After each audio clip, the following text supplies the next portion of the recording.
কৃষক কিভাবে জমিতে ফসল ফলতেছে দেখছেন, সবাই একটু দেখেন, আপনাদের দেখায়। এখানে হচ্ছে ফুলকপি, বাঁধাকপির চারা বুনতেছে সবাই মিলে। অনেক শ্রমিকরা কাজ করতেছে। কিছুদিন পরে এই চারাগুলো এত সুন্দর করে রূপান্তর হবে বলার বাইরে। অল্প কিছুদিনের ভিতরে চারাগুলো বেশ সুন্দর হয়ে যাবে। পাশে ধান ক্ষেত, ধান ক্ষেতটা কিন্তু বিশাল আকারের। আপনাদেরকে দেখাই একটু ভালো করে। এই দিক থেকে শুরু করে এই মাথা থেকে ওই মাথা গিয়ে একের ওই যে আমার বাড়ির কোনা পর্যন্ত দেখছেন, বাড়ির সামনে আঙিনার থেকে। আর এটা হচ্ছে দইনা পাতার ক্ষেতের সাথে জাল দিয়ে রাখছে। এই যে একটা পুকুর, কত বড়, বিশাল বড় পুকুরটা। দেখতে পানিগুলো দেখছেন কত কালো কিচমিচ করতেছে, পানি এত ঠান্ডা।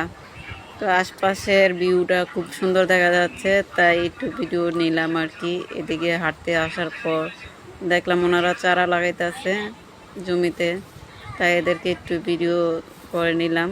মানে টোটালি আমার ক্যামেরায় বন্দি করে নিলাম আর কি। আবার কিছুদিন পরে আপনাদের এখানকার ভিডিওগুলো আবার দেখাবো, যখন চারাগুলো একটু সুন্দর হবে আর কবি হবে, তখন আপনারা দেখবেন এই জায়গায় ভিউগুলো কত সুন্দর দেখায়। এটা হচ্ছে ধনিয়া পাতার ক্ষেত। অলরেডি ধনিয়া পাতা হয়ে গেছে, গাছ ছোট ছোট দেখা যাচ্ছে না। আমার কাছে দেখা যাচ্ছে, ক্যামেরাতে দেখা যাচ্ছে কি না সেটা আমি জানি না। আর হচ্ছে এদিকে প্রচণ্ড বড় করে এই যে মুরগা দেখছেন, মুরগি সব ধনিয়া পাতা খুঁটে খুঁটে খাই ফেলতেছে চারাগুলো। আর এই আশেপাশের জায়গাগুলো খুব সুন্দর দেখা যাচ্ছে। সন্ধ্যা হয়ে গেছে তো, তাই কালারগুলো অন্ধকার দেখা যাচ্ছে।